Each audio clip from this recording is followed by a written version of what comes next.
Welcome to Heart Over Gold, the channel where love, kindness, and humanity shine brighter than any fortune. In today's story, at the Grand Gala, Emma Reynolds stood quietly by her husband, David, only to be mocked by him and his boss, Charles Whitmore, for her simple dress. But when Emma leaned in and whispered something to the powerful CEO, Alexander Hayes, the entire night took a shocking turn. Don't forget to like, subscribe, and share your thoughts in the comments, and keep up with our latest stories. And you, Elara, what line of work are you in? The venture capitalist asked during Liam's company dinner, before I could open my mouth. Liam chuckled and jumped in. Oh, Ara just does a little consulting from home. Nothing to do. Something to keep her occupied while I handle the major business matters. His words struck the glossy dinner table like a silent explosion. 6 months earlier, one of my so-called little projects had uncovered fraudulent accounting that saved a pension fund over $12 million. The report I wrote was later quoted in 3 major financial journals, but to my husband, all of that was simply something to keep me busy. I forced a polite smile at the table full of investors and executives, though inside, something deep was beginning to shift. The woman seated beside the investor pharmaceutical CEO whose company I had once studied extensively smiled with an air of superiority. "That's so sweet, having time for small projects," she said, her tone sugary but cutting.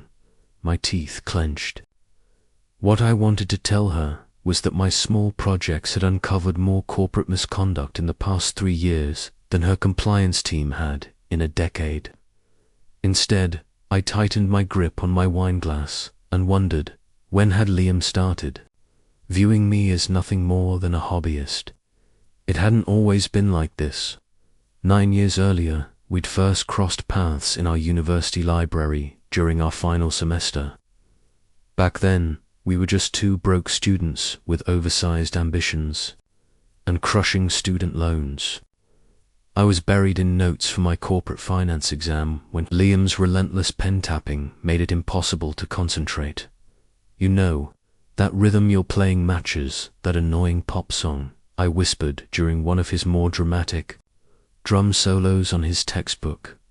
He looked up, grinning sheepishly, and my heart stumbled. Double quotes, "Sorry. I think better with background music, if it's just in my head. I'm Liam, Elara, and I think better in silence, so we might not get along. Or maybe we're perfect," he countered, sliding his chair closer. "You bring the focus, I bring the creativity. Balance." That conversation lasted until the library closed. We discovered we both lived off instant noodles. We both dreamed of starting companies, and we both agreed that settling for mediocrity was the only true failure. That night, as we walked across campus, I proposed a pact, no matter what happens. After graduation, we always support each other. No jealousy, no competition, just full partnership. "Business partners for life," Liam said with mock seriousness, shaking my hand. For years, we lived up to that promise. When Liam scored his first interview with a tiny tech startup, we toasted with $3 champagne and stayed up all night preparing for it. I researched their business model until he could explain it. Better than half the employees. You're going to change everything for them, I told him as he straightened his tie in our cramped bathroom mirror. And when you land your first big client, we'll celebrate with champagne that comes in glass, not plastic, he teased. Meanwhile, I built my consulting business from our kitchen table, specializing in equity analysis for small investors. I sifted through filings, scrutinized executive pay against performance, and built models that revealed trouble before the markets caught on. Liam never once complained about our apartment becoming a paper-strewn office. He'd bring me late night coffee, peeking at spreadsheets he didn't fully understand. "Catch any corporate villains tonight?" he'd ask, rubbing my shoulders. "Actually, yes," I said one evening. "This pharmaceutical company is hiding failed drug trial costs. By moving them across divisions, it's deceptive. Investors have no idea how much money they're losing." Months later, my report on that very company saved clients over $4 million when its stock crashed. Financial journalists cited my analysis, and suddenly my phone was ringing. Nan-stop. Liam was proud back then. At parties, he introduced me as the woman who takes down corrupt corporations from our kitchen table. His pride felt genuine. We were building a future together, side by side. But success has a way of reshaping partnerships. Liam's career moved swiftly, from analyst to manager to executive roles that brought prestige and bigger paychecks. When Ether Solutions hired him as executive strategy director, he buzzed with excitement.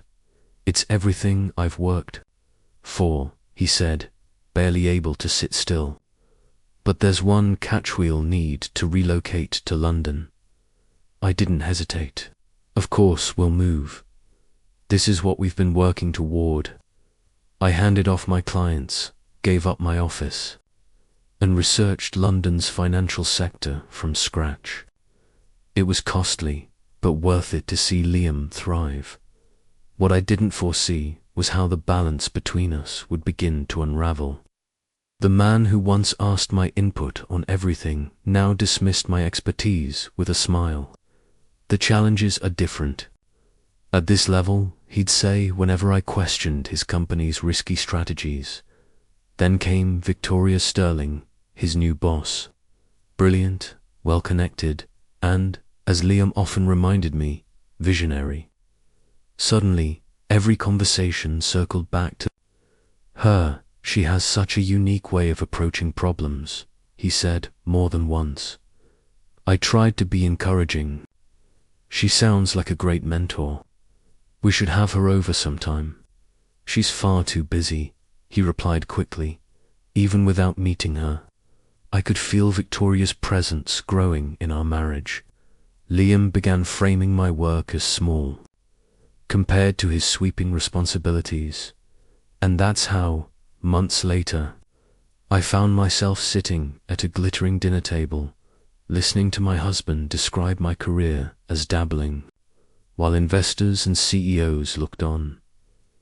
That was the night I realized the foundation of our partnership had shifted, and I could no longer ignore it.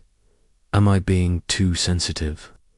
I asked Liam after the Easter message, which had left me feeling particularly deflated. "Victoria is just being friendly. She includes all the spouses in her communications. You're overthinking it." But I wasn't overthinking anything. My years of analyzing corporate behavior had taught me to recognize patterns, and Victoria's pattern was becoming crystal clear. She was systematically repositioning me in Liam's mind from his partner to his appendage. The transformation in Liam's behavior became impossible to ignore. He started coming home with Victoria's opinions, own everything from market trends to lifestyle choices. When we discussed renovating our kitchen, he would say, "Victoria thinks granite countertops are P. She prefers quartz." When I suggested take a beach vacation, he'd reply with, "Victoria says coastal travel is overrated compared to exploring emerging markets." Most exasperating was how he presented Victoria's advice as if it came from a superior authority. Victoria's insights on work-life balance are truly eye-opening. He'd say, completely missing the irony that her advice was pushing him further and further from our actual life together. One night, I tried to discuss a worrying trend I had noticed in quarterly tech sector reports: debt. "Two equity ratios across the industry are starting to worry me," I said over dinner. "There are signs of faux levé that remind me of patterns I saw before the last market correction. Liam barely looked up from his phone. Well, Victoria thinks the current market fundamentals are stronger than their look. She says people who focus too much on traditional metrics miss the bigger innovation picture. Victoria isn't a financial analyst, Liam. This is in fact my area of expertise. Victoria has an MBA from Wharton and 15 years of corporate strategy experience. She understands market dynamics. The dismissal was complete. My decade of successful consulting, my track record of protecting investors from fraud, my specialized expertise in equity analysis, it had all become irrelevant compared to Victoria's general business acumen. Victoria's so-called genius. Beyond just influencing Liam's opinions, she orchestrated my exclusion from Liam's professional world with surgical precision. Company events were scheduled for Datesh, knew I had client commitments. She would send invitations to optional spouse meetings and then mention how disappointed she was that I couldn't make it. The other executives' wives are so involved in our company culture. She'd say to Liam during one of their frequent phone calls, her voice clearly audible from the kitchen where I was making dinner, Sarah Chin brings homemade cookies to every event, and David's wife organized that wonderful charity drive. It really makes a difference when families are engaged. The message was clear. I was failing as a corporate spouse by prioritizing my own work over Liam's company functions. Victoria would schedule team-building activities that explicitly excluded spouses, and then Liam came home with stories about how much fun everyone had. Victoria organized this amazing escape room challenge for the leadership team. She's so creative at building camaraderie. Meanwhile, when other companies hosted events that included spouses, Victoria would find reasons why Liam needed to skip them. Victoria needs me to review the quarterly projections tonight, became his standard excuse, slowly but methodically. I was erased from Liam's professional life, relegated to the role of the stay-at-home wife who couldn't keep up with the ambitious corporate crowd. My breaking point came during a phone call I accidentally overheard. Liam was in his home office with the door ajar, and Victoria's voice was clear as day throughout the house. You have so much potential, Liam. I see you moving up to senior leadership within the next 2 years, but you need to surround yourself with people who understand that level of ambition, people who can match your drive and vision. R is very supportive of my career, Liam said, but his voice lacked conviction. Of course, she is in her own way, but support and true partnership are different things. You need someone who can elevate your thinking, challenge your assumptions, push you towards excellence. Someone who operates at your level. I stood frozen in our hallway, listening to Victoria aesthetically dismantle my marriage, while positioning herself as the solution to Liam's professional and personal needs. That night, I began taking detailed notes of every interaction, every comment, As someone trained in pattern recognition, I finally understood exactly what Victoria was doing. She wasn't just undermining my relationship with Liam, she was performing a hostile takeover of my marriage, using the same strategic thinking she would apply to a corporate acquisition.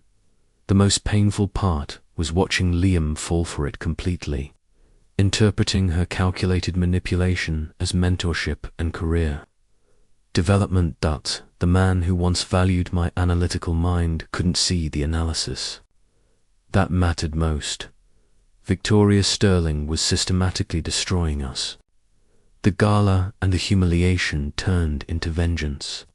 The notebook full of Victoria's manipulations was hidden in my desk drawer when Liam burst through our front door that Tuesday night in March, practically bouncing off the walls with an energy I hadn't seen since his college days. "Get your best dress ready," he announced, tossing his briefcase onto the sofa with uncharacteristic nonchalance. "We're going to the annual Ether Solutions Gala this coming Saturday." I looked up from my laptop where I had been reviewing quarterly reports for a potential client. "We're going to what?" "The company gala. Victoria specifically insisted you come this year. She said it was time you experienced the full ether culture." Liam was practically glowing. Ash loosened his tie. "This is huge. All the gala is where they announce major promotions, where the real networking happens. Victoria wouldn't have suggested you attend unless something big was coming up." That word "insisted" hit me with a jolt of ice water. After months of strategic exclusion, Victoria suddenly wanted me at the company's most important social event. My analytical mind immediately started calculating the possibilities, and none of them were good. "Insisted," I repeated carefully. She pulled me aside after today's executive meeting and said, "Liam, it's time joined us for the gala. I have a feeling this year is going to be especially memorable for you both." He was rummaging through our closet, now pushing hangers aside with unusual enthusiasm. "Where's that dark green dress? The one you wore to our anniversary dinner at that Ricardo's restaurant 2 years ago." I blinked in surprise. Liam hadn't commented on my clothing choices in months, yet he remembered a specific dress from 2 years ago. "It's in the back behind the winter coats." "Perfect. You looked incredible in that dress.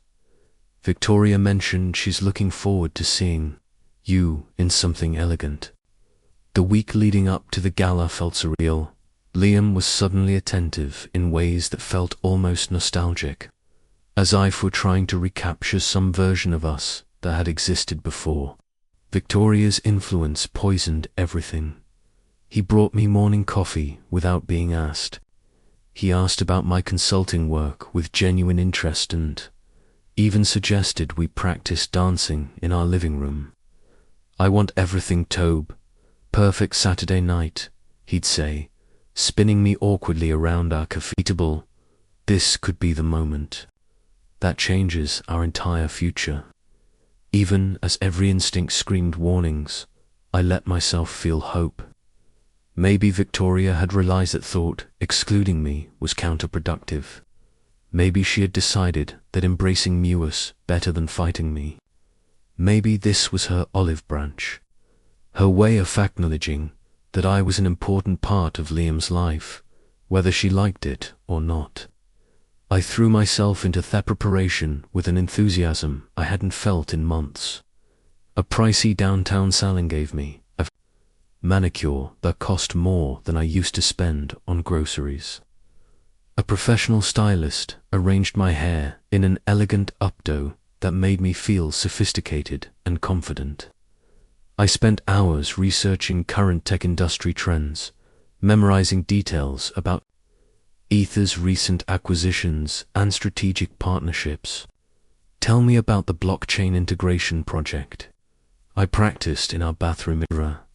I read that the preliminary market analysis was quite promising. First time in a long time, I felt like I was stepping back into my professional identity.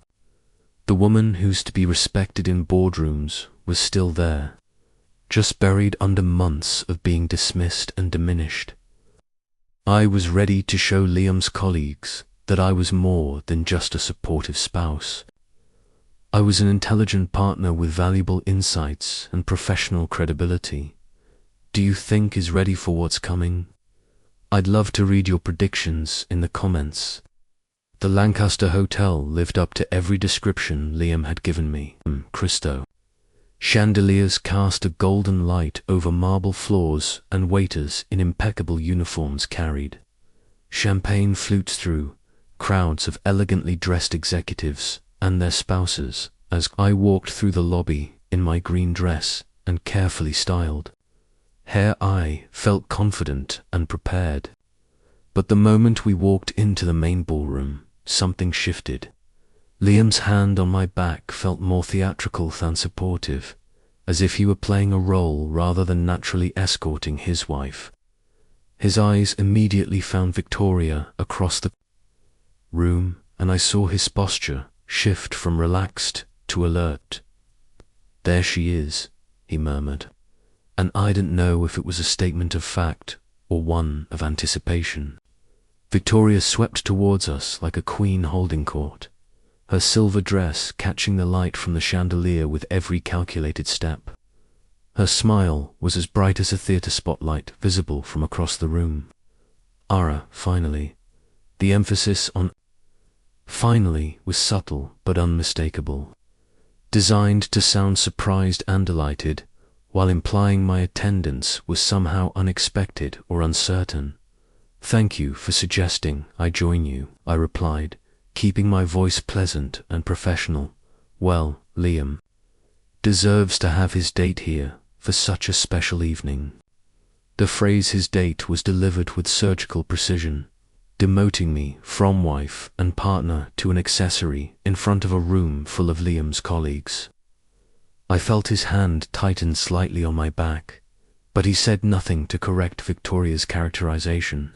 "Let me show you to your table," Victoria continued, her voice at just the right volume to ensure nearby executives could overhear every word.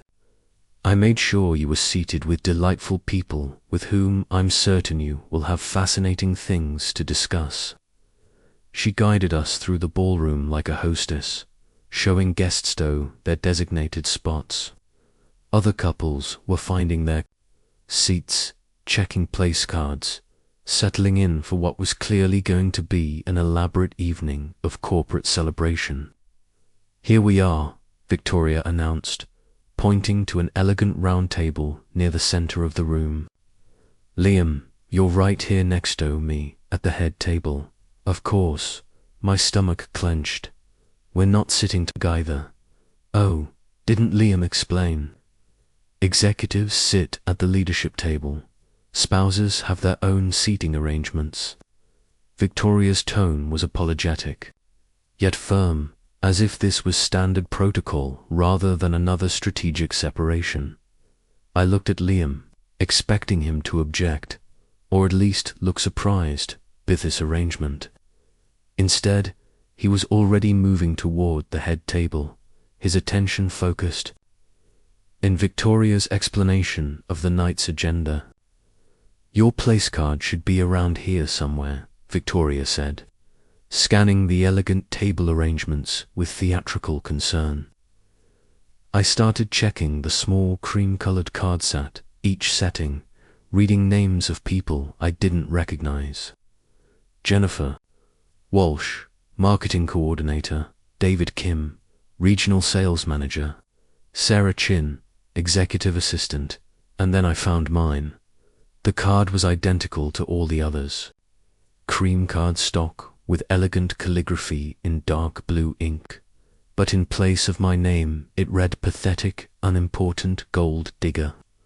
The words hit me with the force of a physical blow. I stared at the card, rereading it to Makasia. I wasn't hallucinating. The professional presentation somehow made it worse. This wasn't a spontaneous angst, scrawled in anger. This was a carefully planned humiliation designed, executed with the same attention to detail as the rest of the night's arrangements. The laughter started as a ripple and became a wave.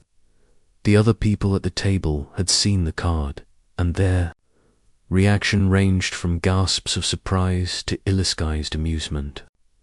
I heard someone whisper, "Oh my God, did you see what her place card says?"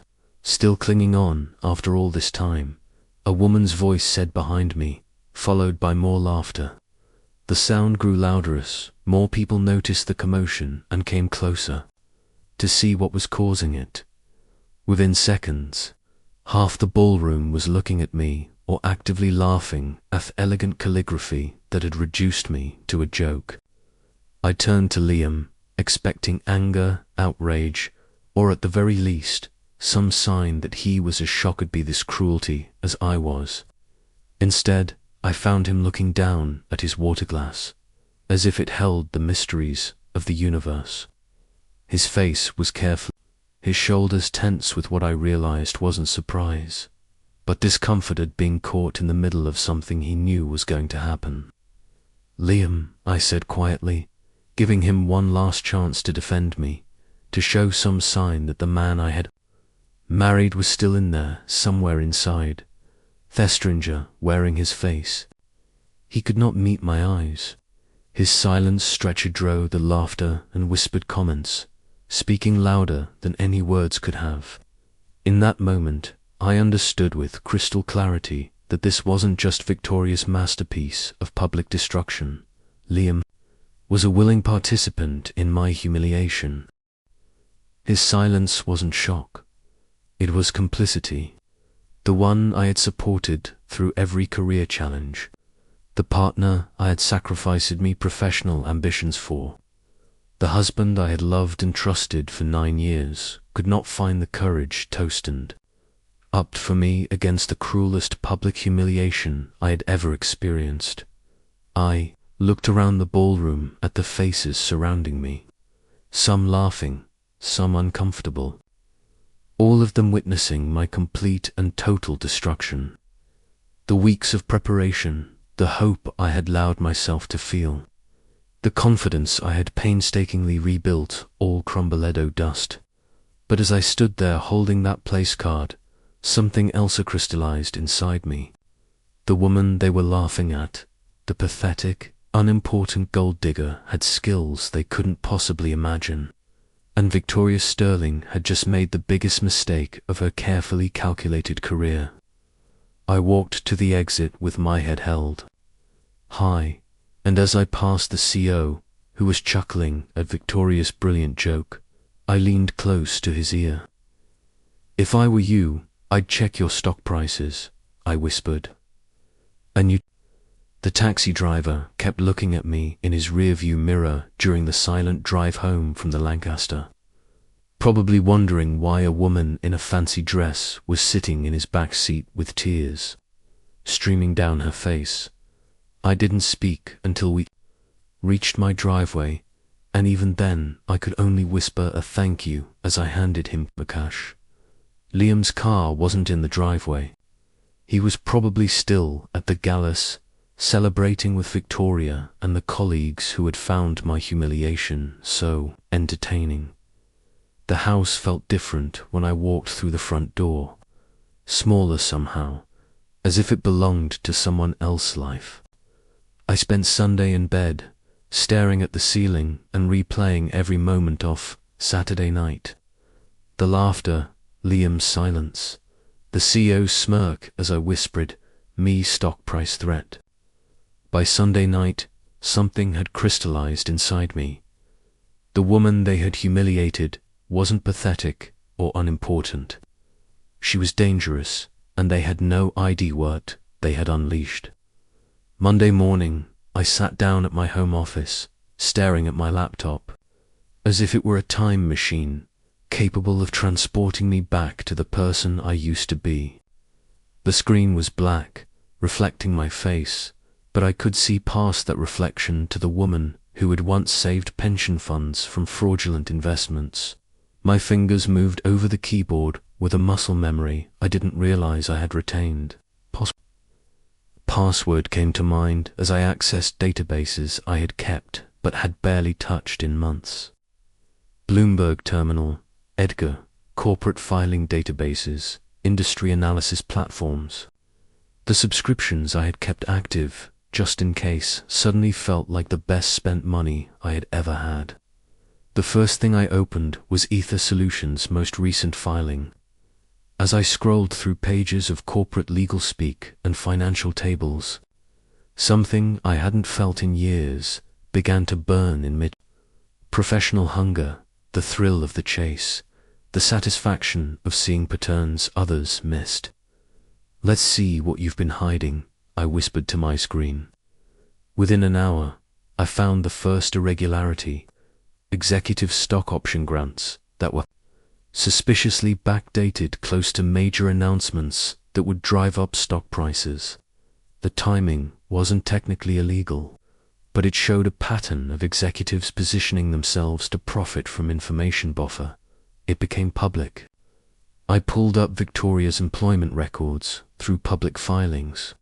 Her signature was on the documents approving these option grants.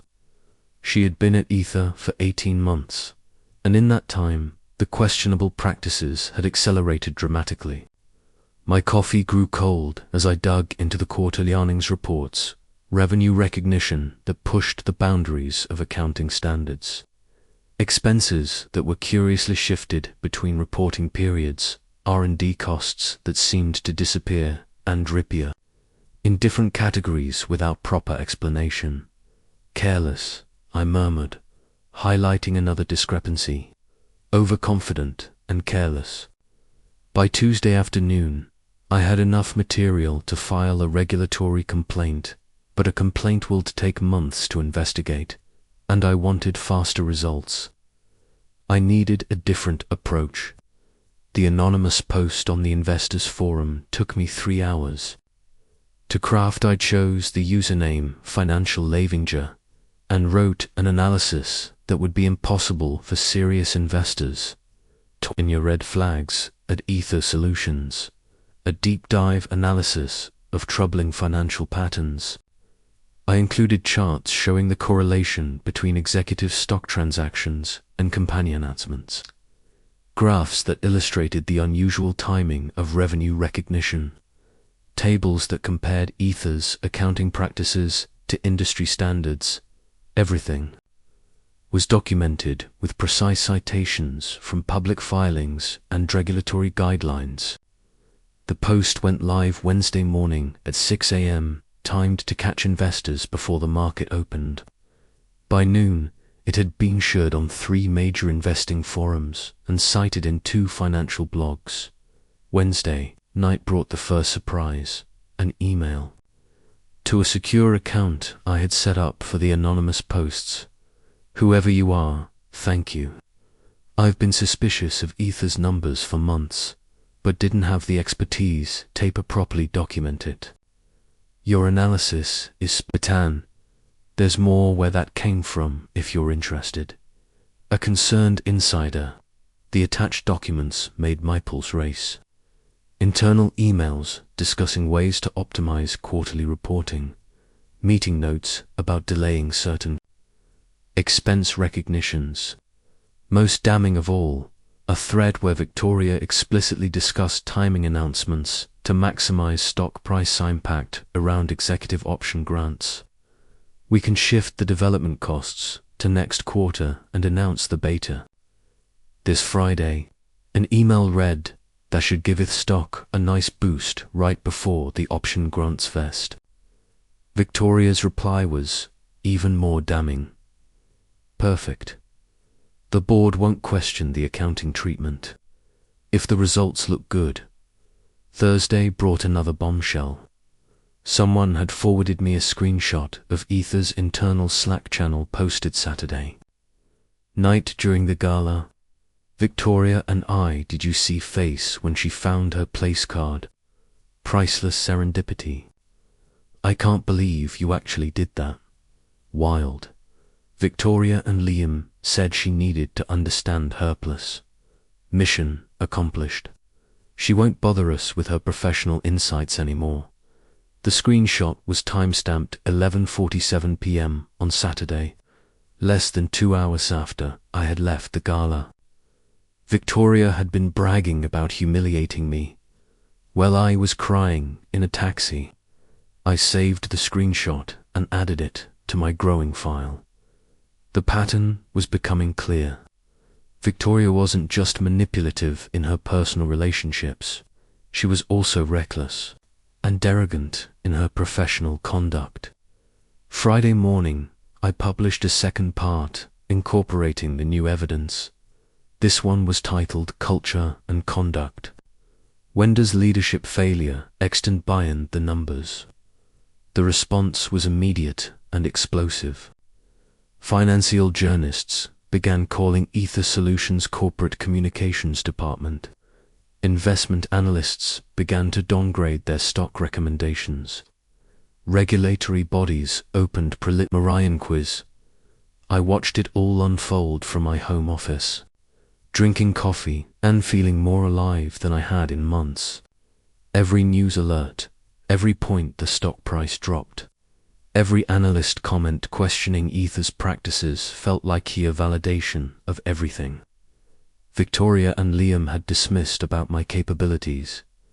By Friday afternoon, Ether Solutions' stock price had dropped 12%. The company released a statement about addressing recent concerns raised by market analysts and announced they were conducting a comprehensive internal review of accounting practices. I knew that internal review would find I had already documented. Victoria's fingerprints were on every questionable decision, and her arrogance had left a paper trail that would be impossible to explain. The anonymous emails from whistleblowers were now pouring in. Current employees, former employees, vendors who had witnessed questionably. They all wanted to share what they knew with the person who had finally spoken up about Ether Sprobles. One message in particular caught my attention. I'm a junior accountant at Ether. Victoria Sterling has been pressuring our department to manipulate quarter-end numbers, performance. I've been documenting everything because I was afraid of losing my job if I reported it. Your posts gave me the courage to contact the SEC directly. Thank you for giving us a voice. Saturday night, exactly 1 week after the gala, I poured myself a glass of wine and reviewed the week's accomplishments. Ether Solutions was under investigation by 3 regulatory bodies. Its stock price was in freefall. Victoria's professional reputation was crumbling as journalists dug into the culture she had created. The woman they had called a pathetic, unimportant gold digger had sparked the biggest corporate scandal in the tech industry that year. And I was just getting started. Liam still hadn't come home. According to his LinkedIn status, he was managing crisis communications for Ether Solutions. He wondered if he had any idea that his dismissed wife was the anonymous analyst taking down his beloved company. As I closed my laptop that night, I felt something I hadn't experienced in years. Professional satisfaction. The financial Avenger was back, and she was hungrier than ever. The truth had momentum now, rolling downhill like an avalanche. All I had to do was step back and watch Victoria Sterling's carefully constructed world collapse under the weight of her own arrogance. Don't forget to subscribe for more stories of empowerment like this one. The Final Showdown and My Great Escape. Sunday morning brought the phone call I had been waiting for. My secure line rang at 7:23 a.m., and the voice on the other end belonged to David Reynolds, a financial journalist for the Financial Times. I am trying to reach Financial Avenger 47, he said. I know this is unconventional, but your analysis of Ether Solutions has garnered significant attention. We'd like to expand on your findings for a front-page story.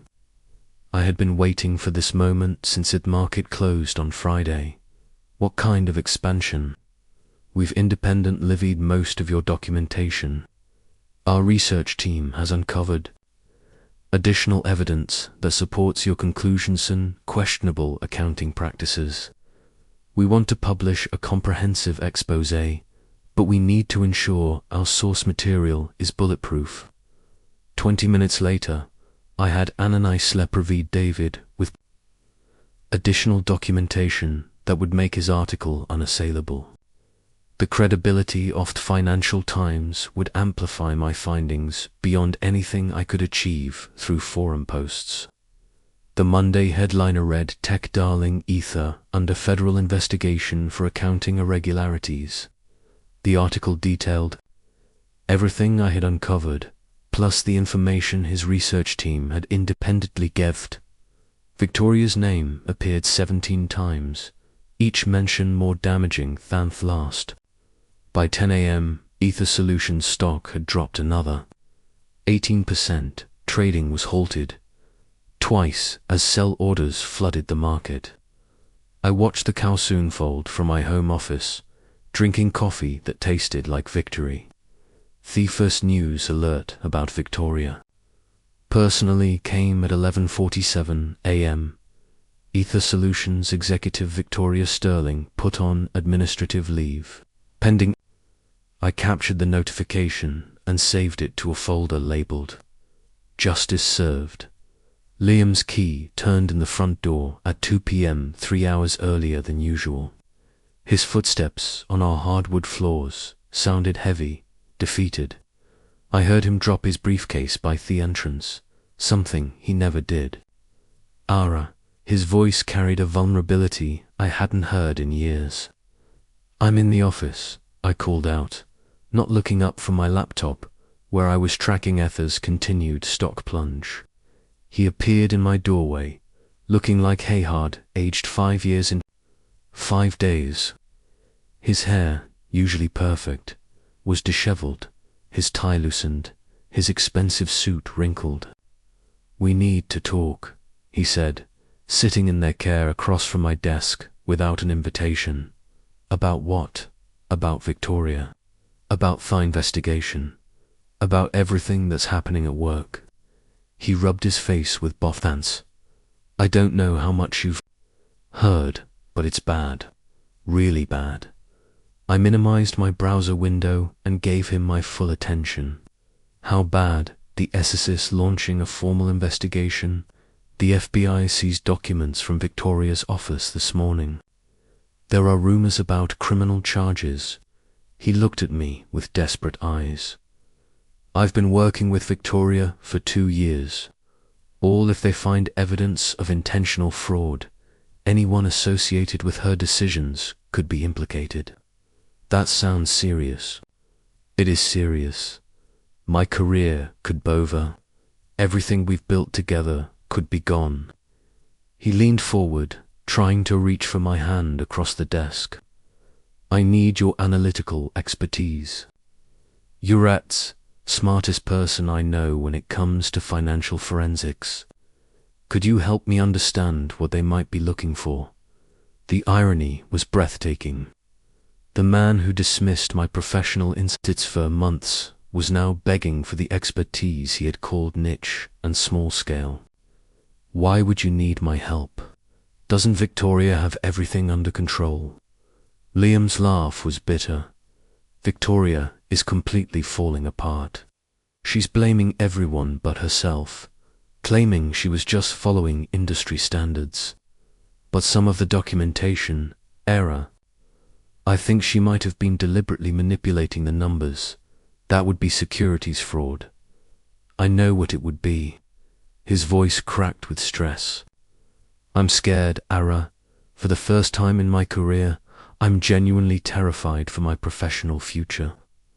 Istid eyed his face, seeing real fear behind the desperation.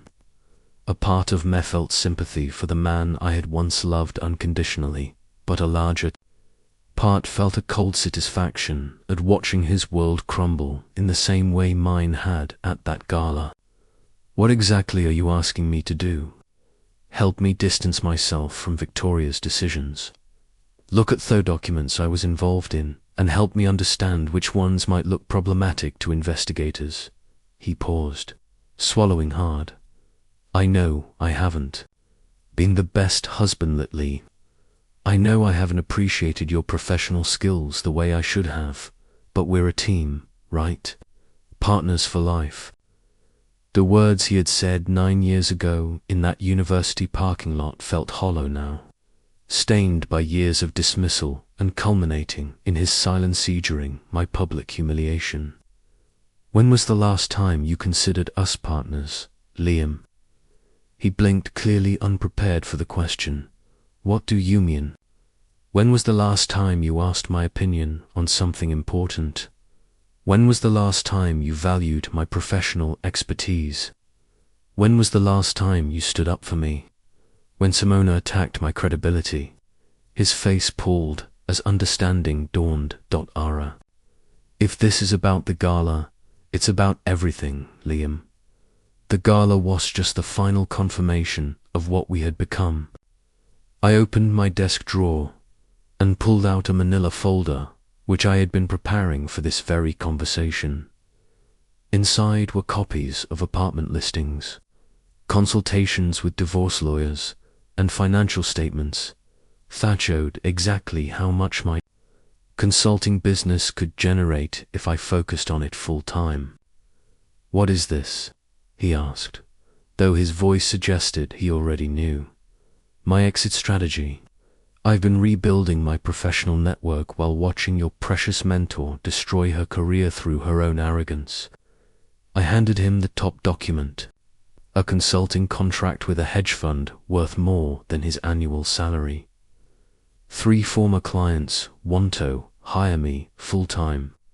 My reputation for integrity and analytical precision never went away, Liam. I just buried it to support a husband who stopped seeing my value. His hands trembled as he read items of the contract. "You're leaving. I'm saving myself." "There's a difference. But the Victoria investigation, my career, everything is falling apart. Victoria's investigation exists because someone with my skills decided to look at her practices closely. Her career is ending because she was careless and arrogant. Your career is in jeopardy because you chose loyalty to a corrupt mentor over respect for your wife." Liam stared at me for a long moment, and I saw the exact moment he started to connect dots he should have connected years ago. "You know something about this investigation, don't you?" I closed my laptop and stood up. I know that the truth has a way of rising to the surface when someone with the right expertise decides to look for it. "Ara, what did you do?" I reminded everyone that the pathetic, unimportant gold digger at the Gala actually has a PhD in financial analysis and a decade of experience exposing corporate fraud. I walked to her bedroom and began pulling clothes from my closet. I was doing what I should have done years ago. I stopped heeding my capabilities to make other people comfortable. Liam followed me, watching me methodically fold clothes into suitcases with the same precision I had once used to analyze fraudulent financial statements. "You can't just leave like this. We can get through this, can we? When did you plan on to respect my professional expertise after Victoria's criminal trial? After your career recovers from bung associated with a fraud? After you finally decide I'm worth defending?" He sat on our bed, looking smaller than I had ever seen him. "I know I messed up. Ickno. I should have said something at the gala. But Victoria said it was just a joke, that you'd understand the humor. Victoria told you about the place card beforehand. It wasn't a question." Liam's silence confirmed what I had suspected since that night. "She showed you the card before the event, didn't she? You knew I was going to walk into that humiliation, and you said nothing. She said it would be funny. She said you'd laugh about it later." I stopped packing and looked at him directly. "Did you actually believe a thought, or did you just not care enough to stop it?" He could not meet my eyes, which was answer enough. I zipped my suitcase and headed for the door. On Orchid's counter, I left a note with words I had been composing for weeks. "Liam, it wasn't the insult that broke us. It was the silence that followed. The woman you dismissed is the same woman who just took down your mentor's empire. Perhaps next time you'll remember that underestimating people has consequences." Ara sharing this story. Stepping out of that house felt like stepping into sunlight after years in the shadows. My phone vibrated with another news alert. Former Ether executive Victoria Sterling charged with federal securities fraud. The financial avenger was fully awake. Now, when she was just getting started, the meaningful ending, the apartment I found, was everything our house had never been: bright, clean, and completely my own. Floor-to-ceiling windows in the living room overlooked the city skyline, and the morning light streamed across hardwood floors, baffled no memory of arguments or silent dinners. The kitchen was small, beautificient, perfect for someone who planned to spend most of her time building a career instead of hosting dinner parties for people who didn't respect her. Moving took exactly one afternoon, 9 years of marriage and everything. I really wanted to fit into my car in 6 boxes. I hung my diplomas on the wall of my new home office. My PhD in financial analysis from the London School of Economics. My certified fraud examiner certificate, the awards from industry organizations that had recognized my work before I buried it to support Liam's ambitions. "Welcome to your new life, Ara," I said, to myself, in the bathroom mirror that first night. The woman looking back already looked different. Shoulders straighter, eyes clearer, mouth set in determined lines instead of the apologetic softness I had worn for years. Tuesday morning brought the phone call that would reshape everything. Patricia Montero from Vanguard Capital had been trying to reach me for 3 days. "Ara, I've been following your work for years, especially your recent analysis of the tech sector irregularities," she said without preamble. "We need someone with your expertise as our new director of research." The compensation package started at 200,000 plus bonuses tied to fund performance. I almost dropped my coffee cup. "You want to hire me full-time?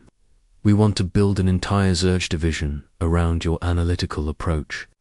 Your reputation for finding trouble before it hits the headlines is exactly what our investors need in this market."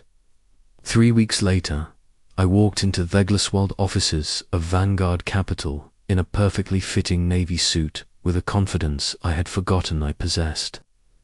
My business cards, red chin, Director of Equity Research, and seeing my name in elegant type felt like reclaiming a part of myself I had lost years ago.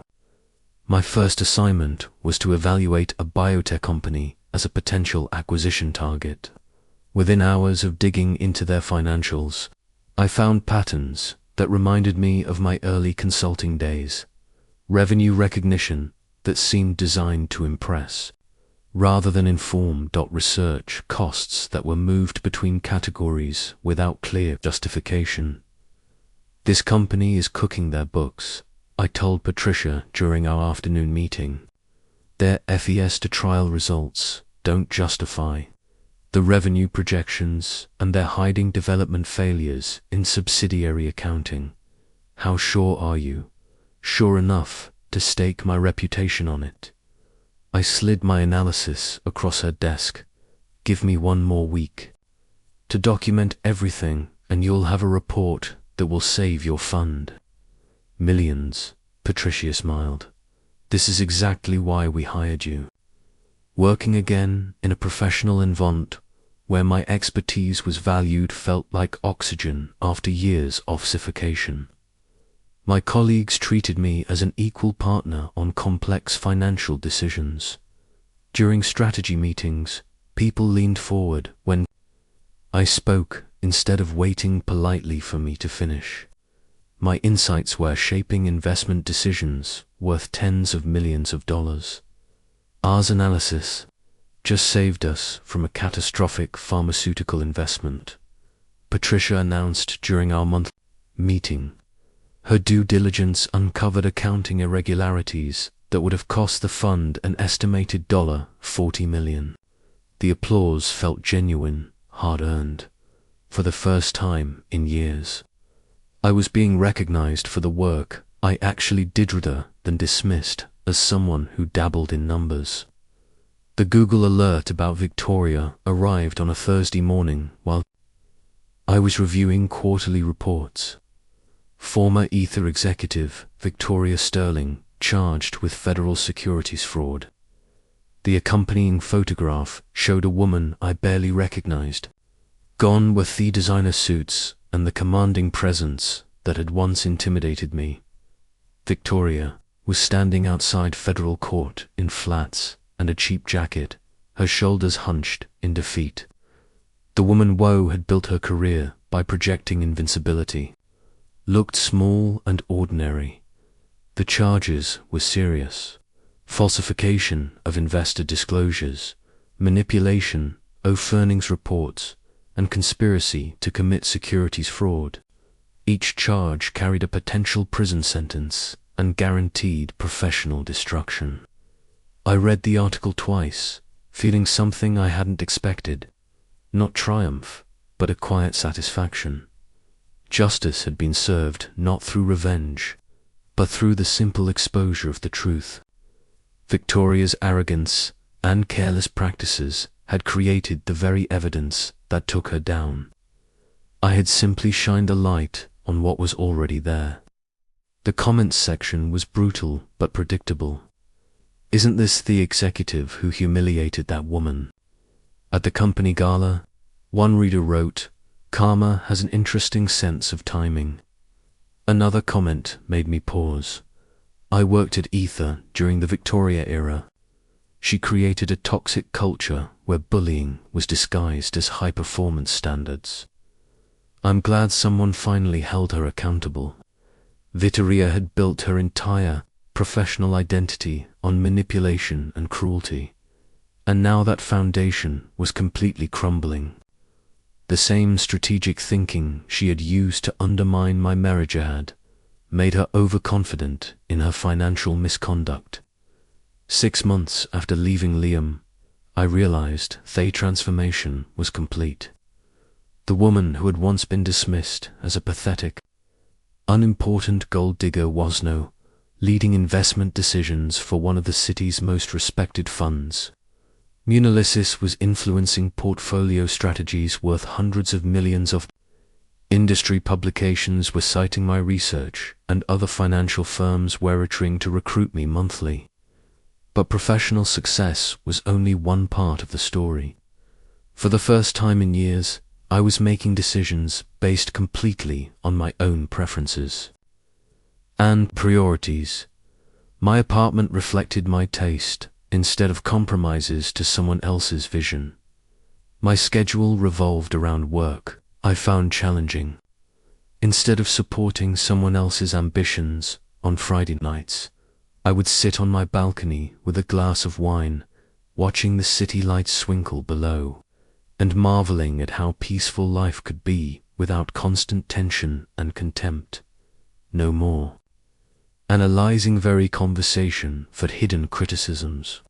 No more wondering if my professional insights would be valued or dismissed. No more walking on eggshells around someone else's fragile ego.